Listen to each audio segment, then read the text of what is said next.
আজি আমাৰ press meat কৰাৰ মূল উদ্দেশ্য হ'ল আজি কেইদিনমান আগৰ পৰা আমাৰ কেইজনমান আমাৰ ইউপিপিএল দলৰ সদস্যসকলে দল বিৰোধী কাৰ্যকলাপত লিপ্ত আছে। ইয়াৰ কাৰণে এওঁলোকক আমাৰ দলৰ তৰফৰ পৰা আমি ডিচিপ্লিনাৰী একশ্যন লৈ পেলাই তেওঁলোকক আমাৰ দলৰ পৰা বহিষ্কাৰ কৰিবলৈ আমি বাধ্য হৈছোঁ।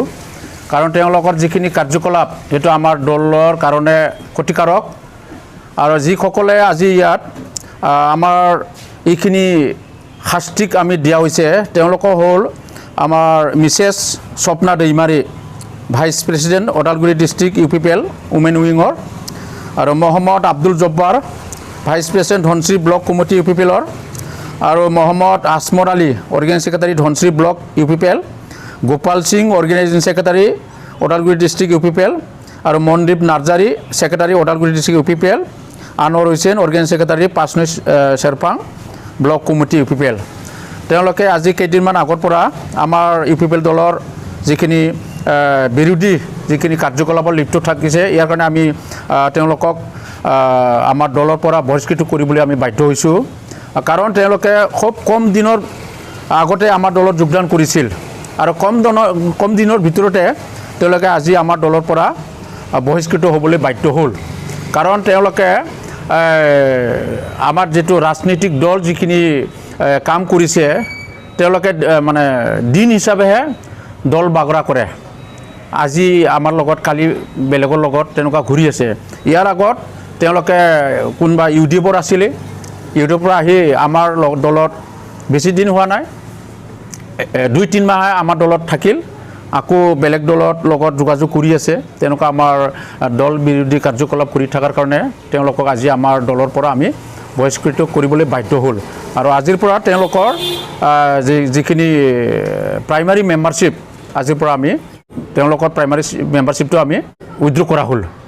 লগতে যোৱা 2 তাৰিখত আমাৰ মুদৈবাৰী সমষ্টিৰ বিপ্লৱৰ প্ৰাৰ্থী লগতে প্ৰাক্তন EM জগদীশ চৰকাৰে যে আমাৰ ইউপিপিএল দলৰ সভাপতি প্ৰমোদ বড়োৰ বিৰুদ্ধে যিখিনি বক্তব্য প্ৰদান কৰিছে সেইখিনি যিখিনি বক্তব্য দিছে ইয়াৰ কাৰণে আমি ইউপিপিএল দলৰ তৰফৰ পৰা আমি গৰিহণা দিছোঁ। কাৰণ তেওঁ যিখিনি কথা কৈছে সেইখিনি কথা টোটেলি আনডেমক্ৰেটিক আৰু মিছা, আৰু তেওঁ যিখিনি জঘন্য ভাষা প্ৰয়োগ কৰিছে সেইখিনি জঘন্য ভাষা তেওঁৰ অন্তৰৰে কথা। তেওঁ নিজে তেনেকুৱা চিন্তাধাৰাৰ এজন ব্যক্তি। তেখেতে কৈছে যে আমাৰ ইউপিপিএল দলৰ কৰ্মী বা ইউপিপিএল দলে যে অবড়োসকলৰ যিটো মাটি বাৰী কাঢ়ি লোৱা বা অবড়োৰ ওপৰত যিখিনি অত্যাচাৰ আৰু ভৱিষ্যত ইউপিপিএলে শাসনত আহিলে ইয়াতকৈ বেছি যিটো অবড়োৰ ওপৰত অত্যাচাৰ কৰিব বুলি কোৱা কথা সেই খুব মানে জঘন্য ভাষা, আৰু সেইটো আমাৰ চিন্তাধাৰাত নপৰে, তেওঁৰ চিন্তাধাৰাতে পৰে।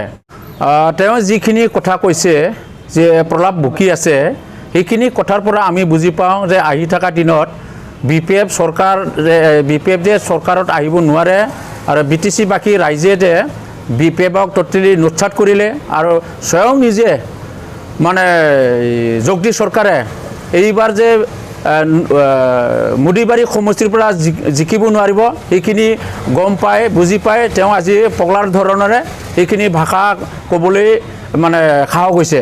এই গতিকে আহি থকা দিনত BPF কাউন্সিলৰ চৰকাৰ নাহে, কাৰণ 17 বছৰত BTC বাকী ৰাইজক যিখিনি ঠকিলে ইয়াৰ প্ৰত্যুত্তৰ দিবৰ কাৰণে BTC বাকী ৰাইজে ৰেডি হৈ আছে।